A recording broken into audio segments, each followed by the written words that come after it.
Selamat pagi saudara dan sahabat dimanapun Anda berada. Senang berjumpa di dalam One Verse a Day. Kita mau merenungkan firman Tuhan, tapi sebelumnya marilah kita berdoa. Ya Allah, kami sungguh bersyukur untuk hari baru yang Tuhan beri, untuk kekuatan iman pengharapan di dalam Tuhan. Kami mau belajar dan merenungkan firman-Mu hari ini, biarlah Engkau hadir melawat dan menerangi kami semua. Terima kasih Bapa, di dalam Kristus kami berdoa. Amin. Saudara, firman Tuhan hari ini dari Roma 3 ayat 20. Sebab tidak seorang pun yang dapat dibenarkan di hadapan Allah oleh karena melakukan hukum Taurat, karena justru oleh hukum Taurat orang mengenal dosa. Saudara, ayat bacaan kita hari ini merupakan surat Paulus untuk jemaat Kristen di Roma.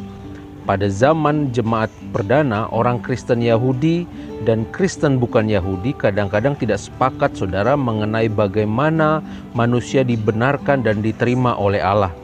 Dalam surat Roma ini, Paulus dengan berani menyatakan bahwa Injil adalah kekuatan Allah yang dapat menyelamatkan setiap orang percaya, bukan hanya terhadap orang Yahudi, tetapi juga orang-orang bukan Yahudi. Saudara, pada bagian ini Paulus menegaskan bahwa di hadapan Allah pada dasarnya semua orang bersalah, entah mereka mengetahui hukum Taurat atau tidak. Mereka yang mengetahui Taurat tidak dapat menaatinya dengan sempurna, sehingga menaati Taurat tidak dapat menjadi jaminan untuk mereka dibenarkan dan dapat diterima oleh Allah.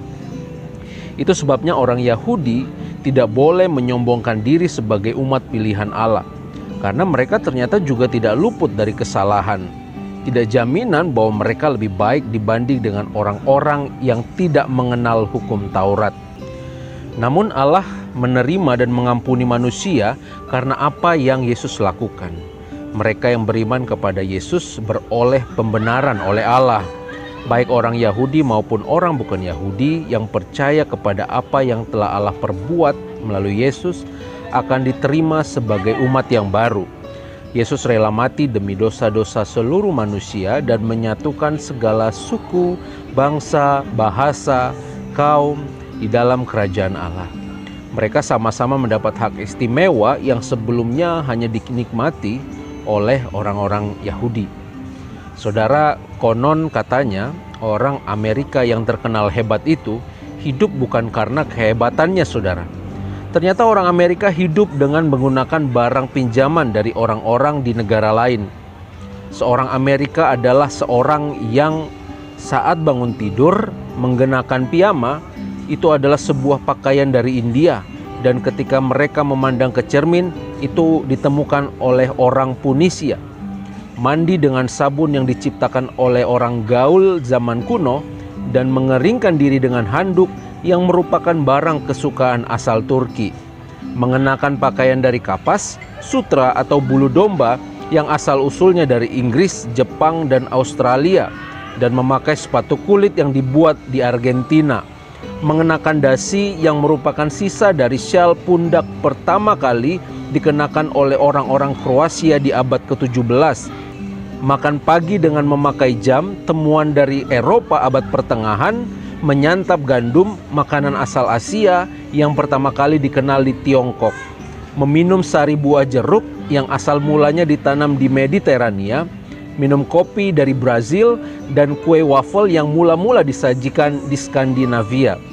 Kemudian mengambil topi yang asal mulanya ditemukan oleh bangsa nomad di Asia dan segera naik mobil yang bahan bakarnya dari Timur Tengah. Membeli koran dengan uang logam yang ditemukan di Lydia kuno yang diberi tanggal menurut kalender yang asal mulanya dirancang oleh orang Mesir, diperbaiki oleh orang Romawi dan disempurnakan oleh paus berkebangsaan Itali. Membaca berita dari negara-negara asing dan mengucap syukur kepada Allah orang Yahudi dalam bahasa yang dipinjam dari orang Inggris. Saudara, kita ada sampai saat ini hanya karena anugerah Tuhan saja. Tidak satu pun karena kehebatan dan kebaikan kita. Allah di dalam Kristus menyatakan kasih dan hikmat-Nya agar setiap orang yang percaya dapat menjadi bagian dari umat kerajaan Allah. Itu sebabnya saudara, firman Tuhan mengingatkan kita hari ini agar kita tidak menyombongkan diri di atas orang lain. Sebagai orang-orang yang sudah diterima dan mengenal kasih Allah, maka kita juga harus menerima dan mengasihi orang lain. Penerimaan dan sikap kita terhadap orang lain itu akan menuntun orang lain kepada kasih Allah yang menyelamatkan itu. Kiranya Roh Kudus menolong dan menerangi kita di dalam memenuhi panggilan tersebut. Amin. Mari kita berdoa. Ya Allah, kami bersyukur untuk firman Tuhan yang boleh kami dengar dan kami renungkan. Biarlah firman kebenaran Tuhan yang kami dengar hari ini menolong kami untuk tetap rendah hati dan memiliki sikap menerima orang-orang di sekitar kami. Kami rindu melalui sikap perbuatan kami, kerendahan hati yang kami miliki, mereka juga boleh dituntun kepada kasih Allah yang menyelamatkan itu.